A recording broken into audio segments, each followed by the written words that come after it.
Mira სამსაათზე უნდა შევძლოთ რა, გამარჯობა.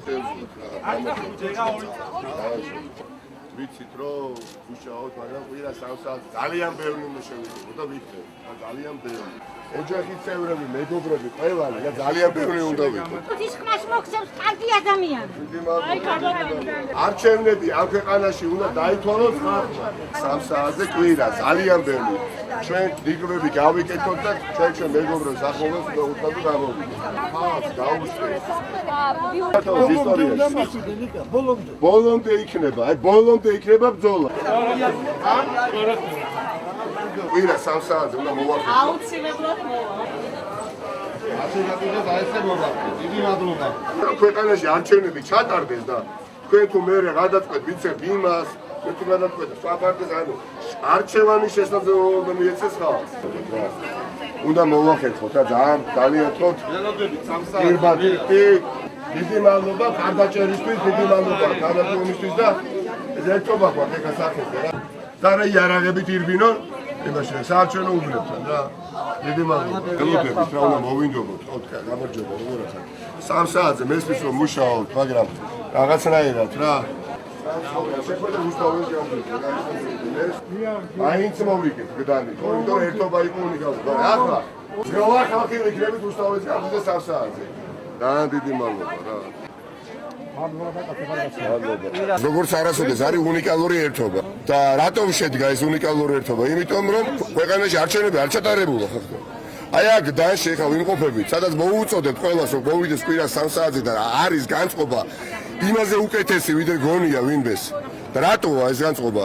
იმიტომ ყველა დარწმუნდა რომ ქვეყანაში არჩევნები არ ჩატარებულა, განსაკუთრებით გდანელები, მუხიანელები და ავჭარელები და იარაღებით დარბოდნენ. როცა იარაღით დარბი ხარ შენ არჩევნებს კი არ აყალბებ. არჩევნებს არ ატარებ. და ვინც ირბინა იარაღი, არც ერთი დაჟილი არა ბუნებრივი ამაზე საუბარი ზედმეტია და უხერხულიც არის. ერთობა მოიტანა ის, რომ მიუხედავად ამ ყველაფრისა გდანი მაინც მოიგო ოპოზიცია. მაინც მოიგო. ეს კრიმინალები, რასაც აკეთებდა პოლიციელებთან ერთად, ნაწილ პოლიციელებს აღარ ვეხები საერთოდ უბრალოდ უსუსურად გამოიყურებოდნენ, იცოდნენ რიგითო პოლიციელებმა რა უნდა გაეკეთებიათ, როდესაც დავალებით მოქმედებდნენ ის კრიმინალები. კამერის მიღმა ეს კრიმინალები როცა გადიოდნენ წესიერ ახალგაზრდებს არ უშვებდნენ საარჩევნო უბნებამდე. სადარბაზო და გამოსულ ახალგაზრდებს სადარბაზოშივე აბრუნებდნენ. შეიარაღებული ადამიანებით. შპანა 60, 40, 50 კაცი ორგანიზებული ჯგუფები. ხო მაინც მოვიგეთ გდანი. აი მაინც მოვიგებთ ახლა თავარ ბრძოლას. და მოვიგებთ რუსთაველის გამზირზე, თავისუფლების მოედანზე. და მივახცეთ ახალი არჩევნების ჩატარებას თავისუფალ გარემოში. ახალი ჩატარების მოცემულობა გულის ხოს რომ ამ ყველაფერს ვეღარ გააკონტროლებს ივანიშვილი, ჟვანია და ასე შემდეგ და ასე შემდეგ. ბრძოლა იქნება ბოლომდე. არავის ეჭვი არ შეგეპარო თუ აქ შეიძლება უკან დახევა ან ანალოგიებს ნურავი ნუ გაავლებს რომ ადრე ხომ იყო დემონსტრაცია, ადრე ხომ იყო მიტინგი, ხო დაიშალხო. არა, ეს არის უნიკალური განსხვავებული ვითარება, სადაც ერთი მოთხოვნა აქვს ხალხს, რომ ქვეყანაში არჩევნები ჩატარდეს და არჩევნები დათვალოს ხალხმა, ხმები დათვალოს ხალხმა. ყოველდღიურად მოდის ათობით დაყალბებული ოქლი, რომელიც სხვადასხვა შტაბის მიერ არის იდენტიფიცირებული ოპოზიციური პარტიების. დაწერილი ოქლები აქვთ. წარმოიდგინეთ, იმდენად აყალბეს, რომ იმაზე არც კი იფიქრეს, რომ შეიძლება ამას მერე ვიღაცა შეამჩნიოს და დაყალბებულია. და შევამჩნიეთ ერთი. დასკვნებიც გავაკეთეთ 2 და გადაწყვეტილებაც მივიღეთ 3. და ეს გადაწყვეტილება არის ბრძოლა ბოლომდე. რუსთაველის გამზირზე, თავისუფლების მოედანზე და ყველა სხვა კონსტიტუციური მეთოდებით. ყველამ კარგად ნახეთ, როგორ ტოტალურად იქნა ამორჩევლის ნება გაყალბებული და როგორ აბსოლუტურ შეუსაბამობაში არის საბოლოო საარჩევნო შედეგები, რასაც სესკო აპირებს რომ დაამტკიცოს ქართველი ხალხის ნებასთან.